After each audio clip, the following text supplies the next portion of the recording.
Hey everyone, welcome back to my YouTube channel. Myself Venkat. I'm pursuing my engineering at Sri Venkateswara College of Engineering, Bangalore. Today, let's discuss the topic Unveiling the Power of Inclusion and Exclusion from the subject Discrete Mathematics in 4th Sem. In this presentation, we will delve into the fascinating world of the principle of inclusion and exclusion, exploring its fundamental concepts and demonstrating its versatile generalizations. We will uncover how this powerful combinational technique can be extended to solve a wide array of complex counting, probability, and even algebraic problems. Prepare to gain a deeper understanding of how to systematically count elements in overlapping sets, moving beyond simple scenarios to tackle intricate real world applications. First, let's go to the recap. In the recap, let's the basic principle of inclusion and exclusion. The core idea is it provides a method to count the number of elements in a union of multiple finite sets by systematically adding the sizes of individual sets, then subtracting the sizes of all pairwise intersections, adding back the sizes of triple intersections, and so on. The simple formula is for two sets A and B, we have modulus of A union B equals to modulus of A plus modulus of B minus modulus of A intersection B. This formula corrects for elements counted twice in the initial sum. The addressing overcounting.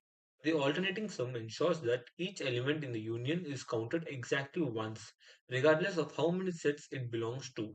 This principle forms the foundation for more complex generalization. First, the first generalization. Counting objects with multiple properties, extending the concept. This generalization applies when we need to count object that possesses a certain number of properties from a given collection. Instead of just sets, we consider properties an object might have.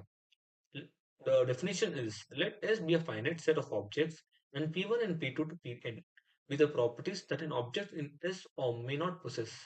We want to find the number of objects that have none of these properties or exactly k of these properties, etc.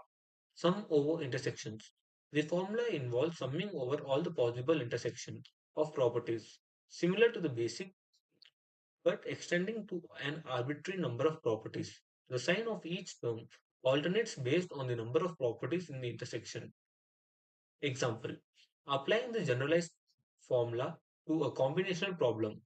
First, the problem is in a class of 100 students, 30 has taken English, 40 has taken Spanish, and 25 has taken French. 10 has taken both English and Spanish, 8 has taken English and French, 12 has taken Spanish and French. 5 students have taken all the three languages. How many students have none of this taken has how many students have taken none of these languages? The total students taking at least one language initially is 95. Now let's subtract this pair from 95. We will get 65. Then we'll add back the triple intersection. Those who have added too many times, like 65 plus 5 equals 70. This is the number of students taking at least one language. Next, we're gonna calculate none. For students taking none equals to total students minus students taking at least one language. 100 minus 70, 30. The generalization to weighted inclusion exclusion. Assigning values.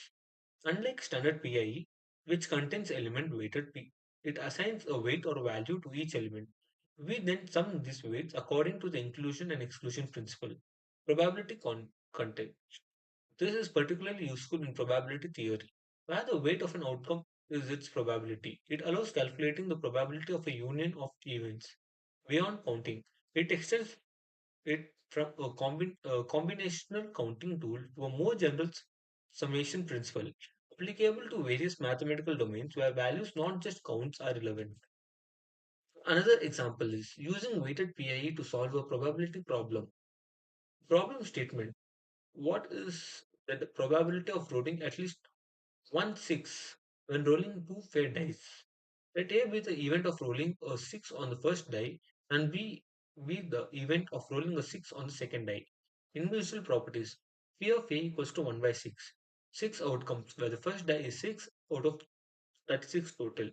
P of B 1 by 6. 6 outcomes where second die is 6 out of 36 total. Intersection probability. P of A intersection B.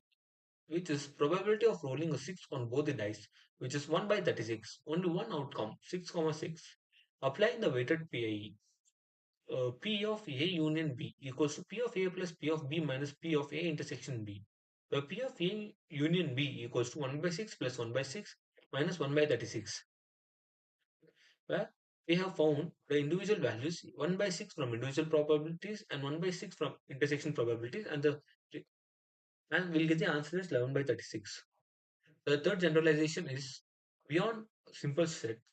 This advanced generalization applies PIE to functions defined partially ordered sets with where elements have defined relationships.